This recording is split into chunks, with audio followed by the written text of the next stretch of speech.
शिक्षा मंत्री धर्मेंद्र प्रधान के इस्तीफे के बाद राजनीतिक प्रतिक्रियाओं का दौर जारी है।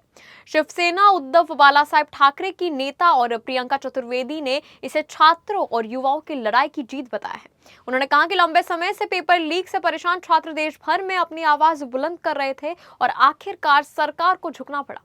प्रियंका चतुर्वेदी ने उन छात्रों को बधाई दी जिन्होंने आंदोलन को मजबूत बनाया। साथ ही उन्होंने आंदोलन के दौरान छात्रों पर दर्ज सभी एफआईआर वापस लेने और सरकार से माफी मांगने की भी मांग की है। उन्होंने कहा कि ये लड़ाई केवल इस्तीफे तक सीमित नहीं है, बल्कि अब शिक्षा व्यवस्था में व्यापक सुधार और पेपर लीक रोकने के लिए सख्त कानून बनाए जाने की जरूरत है, ताकि भविष्य में किसी भी छात्र का भविष्य दांव पर न लग सके।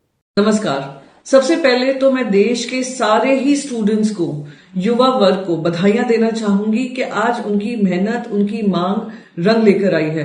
इतने दिनों से चल रहा ये जद्दोजहद, जहां पे लगातार पेपर लीक से शिकार हुए हमारे स्टूडेंट्स, जिनके पास और कोई चारा नहीं रहकर वो अपना जान ले चुके थे। 22 बच्चे ऐसे थे जो जान ले चुके थे। लगातार पेपर लीक्स हो रहे थे, पर कोई जवाबदेही तय करने को तैयार नहीं था।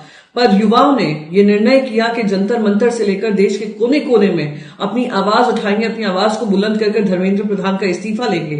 ये अहंकारी सरकार जो कान और आंख मूंद करके बैठी थी, आज आपने उनको मजबूर किया है उनका इस्तीफा लेने के लिए। इसके लिए मैं आप सबको बधाई देना चाहती हूँ। पर ये लड़ाई यहीं पर नहीं खत्म होती है।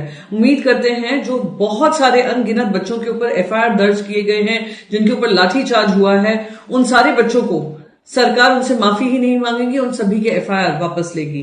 Last but not the least, ये एक पहला कदम है सरकार का दिखाने के लिए कि हाँ, युवाओं की आवाज को उन्होंने सम्मान दिया है, युवाओं की मांग को उन्होंने माना है और इस्तीफा दिया है। पर साथ ही साथ युवाओं की एक और मांग है कि उनके भविष्य के साथ, खास करके उनकी शिक्षा के भविष्य के साथ खिलवाड़ नहीं होना चाहिए और सख्त से सख्त कानून से लेकर इस तरीके का रिफॉर्म आना चाहिए कि आने वाले समय में पेपर कोई भी राज्य में हो, केंद्र में हो, कोई भी पेपर लीक ना हो और हमारे बच्चे उसके शिकार ना बने।